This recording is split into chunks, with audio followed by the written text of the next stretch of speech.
আচ্ছা,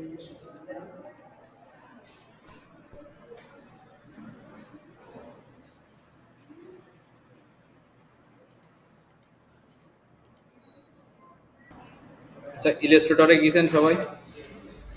ফার্স্টে আজকের আমরা একটু ফ্ল্যাট টুলের কাজ দেখি। ফ্ল্যাট টুল যেটা আছে, এই টুলটা আমাদের মূলত লাগে না। এটা হলো আমাদের অনেক সময় লেজার তৈরি করার সময় লাগে, লেজার তারপরে বিভিন্ন ধরনের ব্যাকগ্রাউন্ড তৈরি করার জন্য লাগে। তো ফার্স্টে এখানে আপনি একটা রেক্টেঙ্গেল নেন, বোঝানোর জন্য সব থেকে ভালো হবে একটা রেক্টেঙ্গেল নেন। এখানে এখানে রেক্টেঙ্গেল নেওয়ার পরে এখানে এরকম একটা রেক্টেঙ্গেল আঁকুন।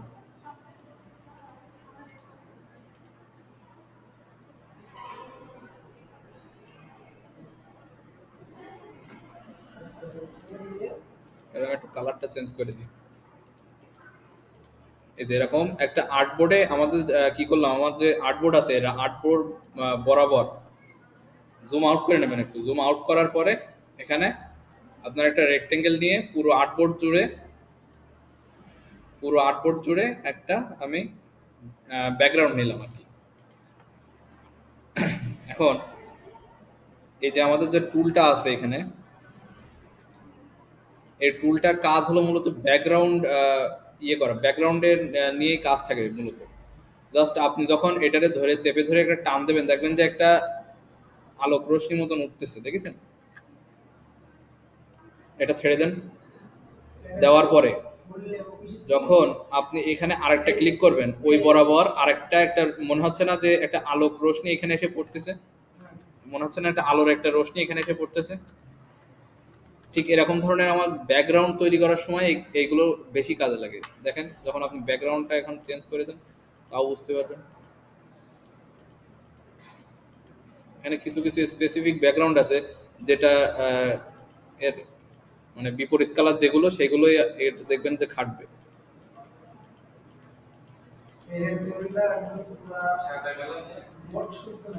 সাদা কালারে এটা নিবে না, সাদা কালারে খাটবে না। এখানে আপনার কালো মতো ডার্ক মতো যে কালারটা আছে, এই যে এরকম ধরনের কালারগুলোই খাটবে বেশি। এখন এই যে আপনার ফ্ল্যাট টুলের উপর ডবল ক্লিক করলে এখানে আপনার অপশন পাবেন অনেকগুলো। ফার্স্টে আছে ডায়ামিটার।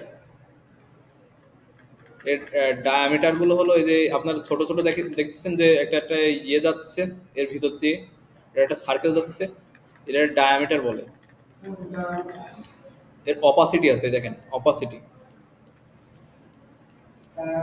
ফ্লায়ারের সরি, ফ্ল্যাট টুলে ফ্লায়ার যে আমরা যেটা আঁকাছি এটার অপাসিটি আছে এখানে। এরপরে আছে ব্রাইটনেস। এই ব্রাইটনেসটা হলো আপনার ভেতরের যে ব্রাইটনেস, একটা সাদা অংশের এখানে প্রিভিউটা অন করে দেবেন।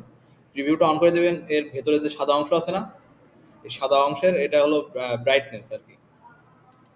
এটা আপনি বাড়াতে কমাতে পারবেন, ডিজাইন অনুযায়ী এটা বাড়াবেন কমাবেন। তারপরে রে আছে। রে কোনটা? এই যে আপনার যে এই লম্বা লম্বা লাইন মতো যেগুলো আছে এগুলোর রে বলে।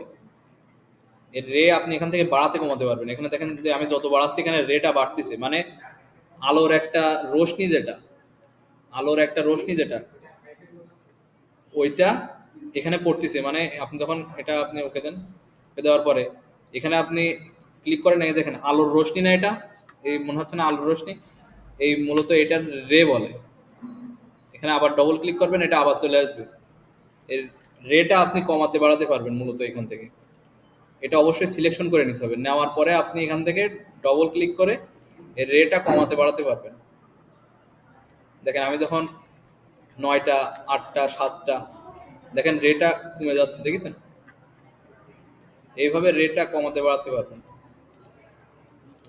তারপরে এটা দিয়ে আপনি রেটা বাড়াতে পারবেন, মানে লম্বায় আর কি। ওটা তো আমি মানে ইয়েতে বাড়ালাম আর কি, নাম্বারে বাড়ালাম মানে সংখ্যায়। আর এবার বাড়াচ্ছি আমি লম্বায়। রেগুলো দেখেন এইভাবে করলে লম্বায় বাড়ে।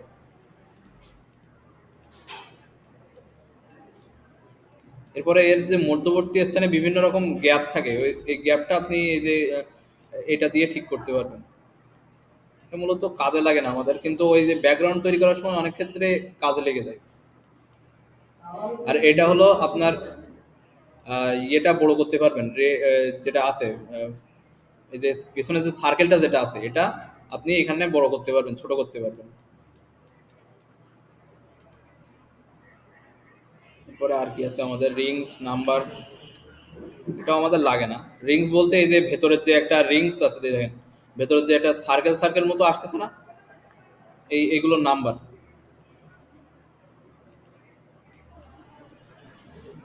ভেতরের আবার যে সার্কেল গুলো হচ্ছে ওগুলো আপনি এবার এখান থেকে বড় ছোট করতে পারবেন। এই দেখেন লার্জেস্ট আছে, লার্জেস্ট যেটা, এখান থেকে আপনি বড় ছোট করতে পারবেন। দিয়ে যখন আপনি এখানে ওকে দেন, ওকে দেওয়ার পরে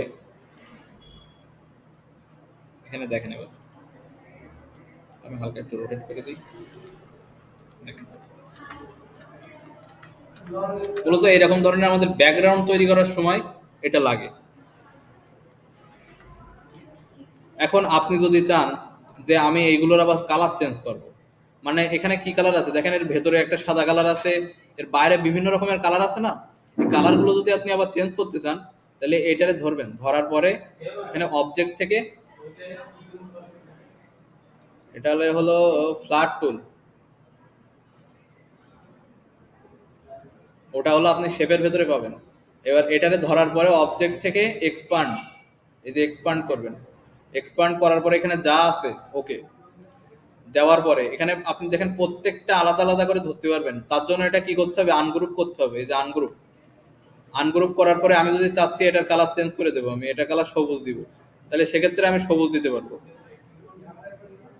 এখানে প্রত্যেকটার কালার আমি চেঞ্জ করে দিতে পারবো, হলুদ দিতে পারবো। হলুদ দিয়ে আপনি যদি এখান থেকে অপাসিটি কমান তাহলে অপাসিটিও কমাই দিতে পারবেন। আপনি যদি এখানে চাচ্ছেন যে রের আমি কালারটা চেঞ্জ করে দেবো, তাহলে এই যে রেটা ধরবেন, ধরার পরে রেটা কি স্টকে আছে, এটা লাইন না, এটা স্টকে থাকবে, এটার আপনি কালার চেঞ্জ করে দিতে পারবেন। আপনি হলুদে দিতে চাইলে হলুদে পারবেন। দেখেন এবার রেটা দেখেন হলুদ, ভালো করে একটুখানি খেয়াল করলে দেখবেন এখানে হলুদ।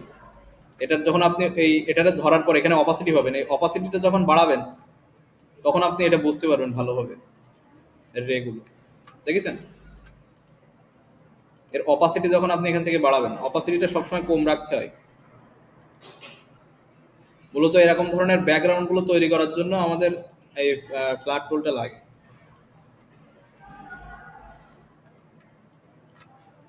এটা একটু তৈরি করতে পারেন কিনা দেখেন তো সবাই।